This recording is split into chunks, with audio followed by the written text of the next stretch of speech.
I've personally grown my social media over 3.65 million subscribers, followers, whatever you want to call it. And up until about a year and a half ago, I did all the editing myself. Easily over 4,000 reels, maybe 250 YouTube videos. I edited every single podcast episode that I've ever done. That's one of the reasons I stopped the podcast, was it was literally me carrying it around in a duffel bag, 2 cameras, microphones, Rodecaster mix deck. And with nearly 13 million downloads, I thought, you know what, now I'm probably in a position to bring it back. In this video, I'm going to teach you how to edit potentially with less effort, get better results, jump into the new era, new way of getting attention online, save yourself time, and give you a glimpse into exactly how I do it. The first thing we need to look at is the golden rules of content creation and editing. If your video is 90 seconds or less, don't script it. Just have a generalized idea about what you're going to talk about and talk about it. Now, if your video is over 90 seconds, I recommend you make some notes. For me, I only ever do 1 page with a can of Newtonic just to make sure I don't miss anything, because it's very annoying when you get into the edit and you miss something.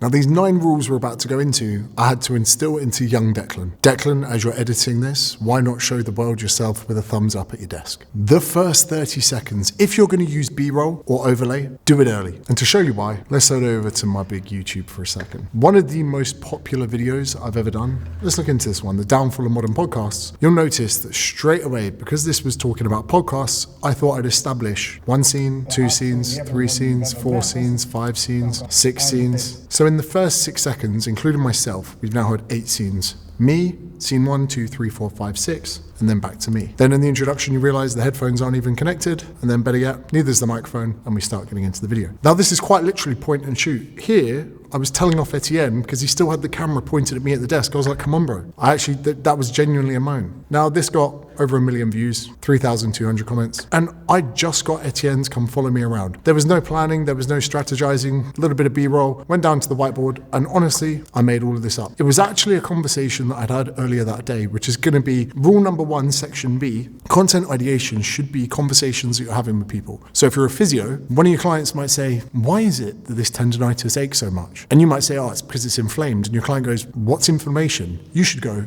oh, if my client's asking what inflammation is, maybe the whole world will want to know. You could be an accountant. Your client goes, because it's nearly the financial year, should I spend loads of money so that I don't have to pay it in corp tax? You go, no, that's not how it works. Just because you spend it doesn't mean that whatever. You could be a content creator where someone says to you, how much do I need to edit my content? You go, oh, do you know what? Let me make you a video. And I just riffed for ages, and this video, I got getting crushed. It was just a rant. 13,000 subscribers, nearly 3 Gs. Probably time I changed the title and thumbnail. Shut up, go away. So if you're going to put some effort into putting overlay and B-roll, get it in there early, which brings us on to stage number 2. The first part of the edit is the most important. So important. Probably 20 times more important than anything that comes later. I'll explain why. A first date. When you meet someone for a first date, you take more care than ever into what you're wearing, what shoes you wear, what aftershave you're wearing, how your hair looks. Because you know there's no point putting too much effort into a second, third, or fourth date, because if the first one doesn't go right, there is no second date. So your first minute of content must follow the same rules. Think of it this way. If you're doing a 10-minute video and you're going to allocate 10 hours of editing, it's very easy for people to think, oh, 1 hour per minute. No. It's quite all right to put 2 or 3 hours into that first 30 to 45 seconds. The same way that if you're going to allocate half an hour into a reel to edit, which it shouldn't take too much longer than that, maybe 10 minutes goes into the first 15 seconds, and then the rest of the time goes into the rest. Because if you do not nail that imperative part of it, people will leave. Let's show you my other YouTube account. Let's find my best performing video recently, this one. Which, don't worry, I'll put a link to at the end of this one. If we go down to the retention graph, even this banger video, it's made me nearly 11 grand. Not to mention thousands, well, 1,500 leads. Oh, look. Yeah, $10,500. Most people are gone by halfway. 2/3 of people have gone. Over 2/3 of people have gone. So there's no point me saving my amazing call to action or the best edit or the best part of the story till later, because most people have gone, brother. Even this video right now, most people have gone. And I probably should have put more effort into the introduction, thinking about it like that. Which means that your call to actions have to come earlier. For instance, short form content mastery, $99 US. There's going to be a link in the description to this video. I could have told you that later on, but I'll tell you now. If you want to get better at making content, just give me £75 and I'll teach you. So we move on to the very next rule. Should you script videos or or not script. There are some teleprompters over there behind the Porsche, flex. You can get teleprompters that you put an iPad in. There's software for your iPad and you can press a button. There's teleprompters you put your phone into, press buttons. There's the Elgato prompter, which is very good, which works as like an extension of a monitor. This is what I teach people in my mentorship. Go make 50 videos with a teleprompter, go make 50 videos without. Which ones perform better? You now know whether or not you should be reading from a teleprompter. Me, I like to riff because even now, there's only 100 words planning this video because I know what I'm talking about. I do this all day, every day inside a Discord. I do not need to script it, brother. So figure out what style works for you because some people just sound a bit robotic on a teleprompter, but other people sound amazing. So find a style that works for you. Also, some people just like to make sure that every single word is written out and other people are like, yeah, whatever. Which brings me on to the next rule. If you watch almost all of my content, it doesn't have music in. And if it does have any music in, it will be because Declan put it in there. And Declan will put it in there without me telling him to. Declan, give people another thumbs up if you want. I'll tell you a quick story. I used to have a videographer called Etienne. Etienne! He won't mind me saying he was a bit retarded. Now, I had to sack Etienne. No, that's not code name for Lucas, although he did get sacked as well. There were many stories where Etienne made mistakes. Quick tangent on that story, which you wouldn't have had if we'd done this in a teleprompter. I always thought that in French, je ne sais quoi meant something kind of special, something unique, something. That lady just had a little bit of je ne sais quoi. I'm in Dubai with Etienne, we're filming some content. I'm in the car, I go, oi, because Etienne was French Canadian, which could be the worst form of French. Anyway, I went, oi, Etienne, what does je ne sais quoi mean? Je ne sais quoi.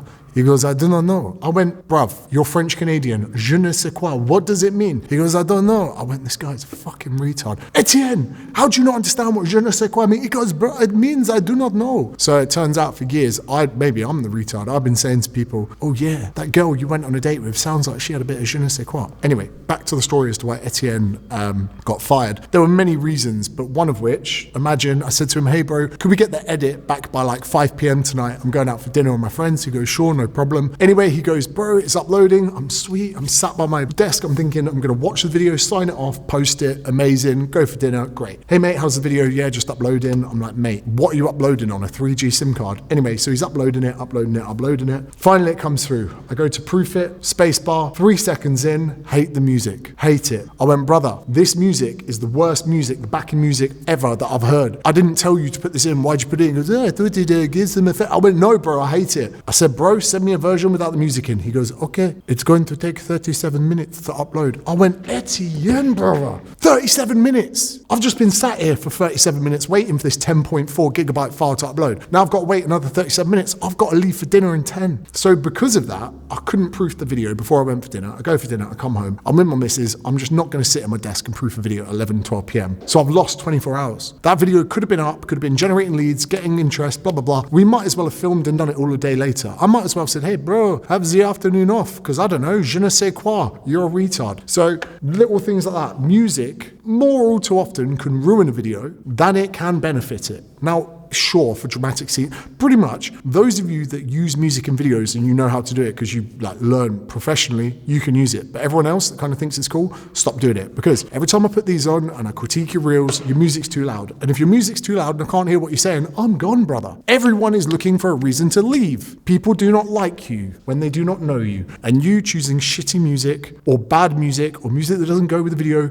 you're giving them an opportunity to leave. Which brings us on to the next point. We have hooks and we have introductions. Hooks and introductions. In a real short form content, we must use a hook. We can use a statement hook. This is the best way for you to save money on long haul flights. We have a question hook. Have you heard about the world's first productivity drink called Newtonic? We can have a preview hook where we show things that are to come. There are many ways to have hooks. But ultimately, in the first 5 seconds, people want to know what the video is about, how it's going to benefit them, and whether or not they should watch it. Now, when it comes to an introduction on YouTube, the reason that you choose the title and thumbnail first, and you'll even notice on this document that I've got the title here and then an idea of the thumbnail, is the very first thing I need to say in this content has to pay off the title and thumbnail, because some people are just previewing it, some people have just clicked it. And when we looked at the retention graph before, so many people are looking for a reason to leave. And it's often because they've started watching the video, they've heard the hook and the start of the setup, and they go, the same for me. Cool. But some people stayed. So it's imperative that you identify the difference between the two. In a long form video, you need to pay off the packaging that was used to get people to click. And in short form, we need a hook. Which actually, Declan, later on in this video, I'm going to be editing some content. So maybe we take some of that and put it near the beginning just for a bit of overlay and B-roll. Look at this, guys. We are putting the formula into fucking action in the middle of the edit. Keep that in there, Declan, if you want. Which brings me on to the next rule. Reference them early. Remember, this video was not about me and how I edit, although I did use an appeal to authority mentioning how many followers I got. But everything here is talking about your content, about how you can blow up your channels. So remember, it's not how I lost 4 kilograms in 6 weeks, it's how you can lose 4 kilograms in 6 weeks.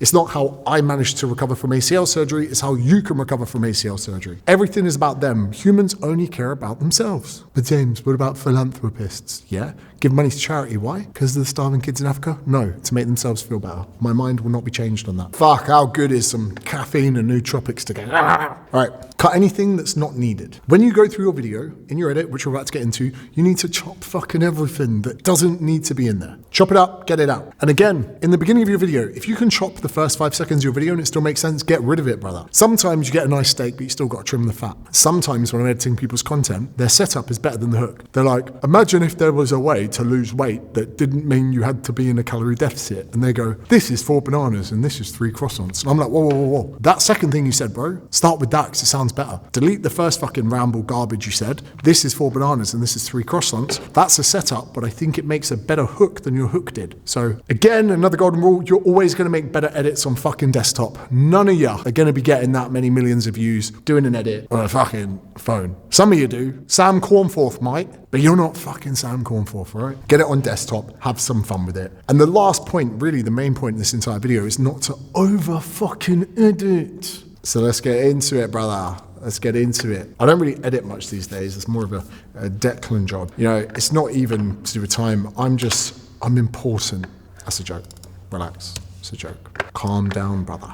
Cool. I'm not even sure how DaVinci works all that well, to be honest, but Declan's the boss. Okay, now I appreciate you're probably not going to get much audio from this, but maybe I'll just crank up the volume. Actually, that might work better. First things first, we just have the playhead here, and you can see these little bars down here. This is where we just want to crop into. We just want to get to here and use the shortcut to either chop, make a split, and delete, or there are other shortcuts you can do. Oh, where's my bloody audio? Let's have a little look at the preferencinos.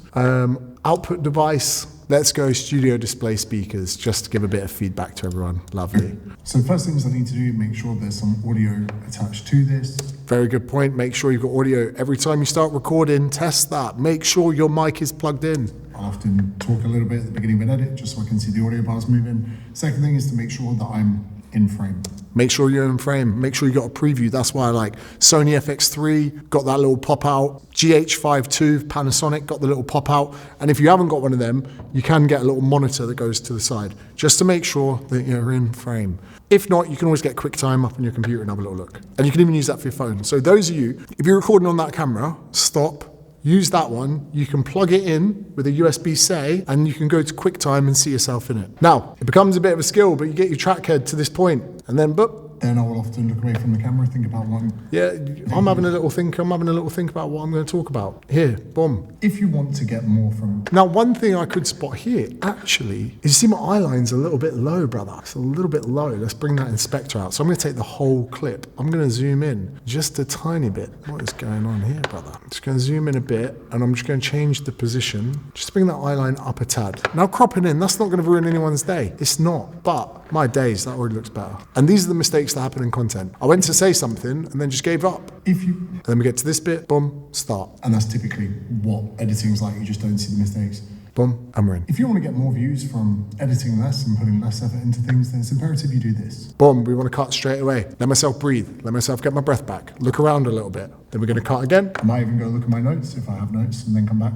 Yes. Now we just want to sometimes just check the sequence between the two. You do this. You need to ensure that you do... Lovely. Let me just go across to the next track head. You need to ensure... And you can see it's another mistake. So we come across again. We just get rid of that first bit. You need to ensure that... Then again, we just double check the sequence. Or that you do... You need to ensure...